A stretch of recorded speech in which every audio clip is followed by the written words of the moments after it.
Locals have been saying for years that this stretch of sand called Monastery Beach is anything but a sanctuary. It's the Venus flytrap of the California coast. The ocean cuts into the land here, and the sudden postcard view that pops up in front of the highway has caused many a driver to drift across the center line. Travelers make the spontaneous decision to stop for a stretch and a family photo.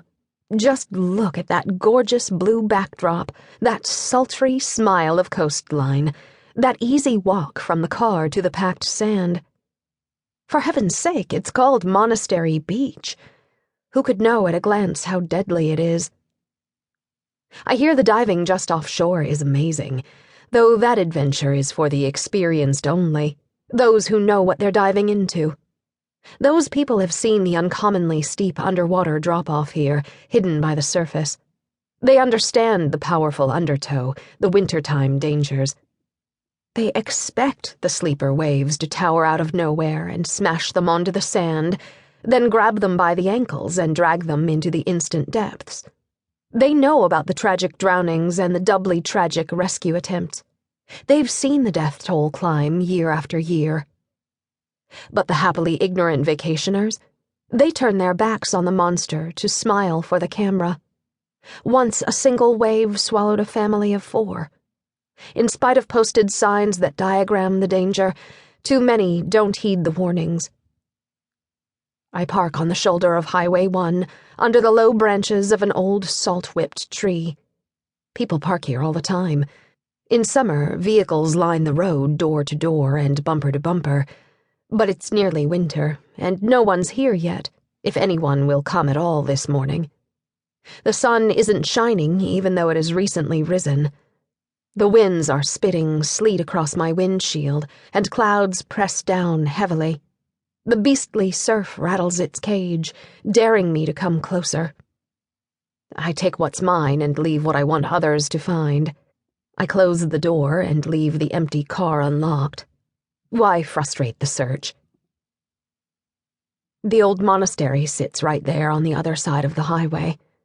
I stand on this skinny strip of asphalt, the only thing separating life from death. I could turn in either direction. Strange hope swells in me, then settles back into the sea.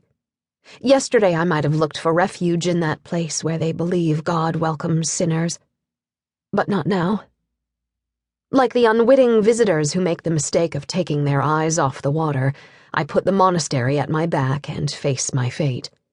Unlike them, I am fully informed. See, the locals call this place Mortuary Beach, and I am here to save my children from my sins. 2014. Almost 17 years had passed since Garrett Becker last saw his wife. More exactly, he had survived for 16 years, 6 months, 2 weeks, and a day since grasping at her as she made her devastating exit. He had cried, sobbed, actually, begged her for her forgiveness, bargained, negotiated, pleaded with her not to go. Her ears were deaf to him then, and her eyes didn't see him now as she came down the sidewalk through heavy rain toward his SUV. They faced each other, their routes about to pass so closely, separated by just a few feet. And by eons. It would have been their 22nd wedding anniversary. The intensity of this summer storm was unusual for the region and the time of year. Overflowing gutters, the construction of a new skyscraper, and traffic clogging the downtown Los Angeles streets brought Garrett's vehicle to a standstill. He stared at his wife through the glass. The sight of her, the possibility of her, set off Garrett's pulse. A landslide of anxiety came down behind his ribs. Rain sheeted his windshield, and the rhythmic wipers couldn't keep up. Silvery water distorted the view of her face. Behind him, someone honked, and he inched forward. But she held his attention captive. Her outfit was identical to the one she wore the day she departed. Dark blue jeans and a soft sweater, rich pink, the color of bougainvilleas. Moisture glittered her thick black hair. Crystal spray flew from the ends of her bouncing ponytail.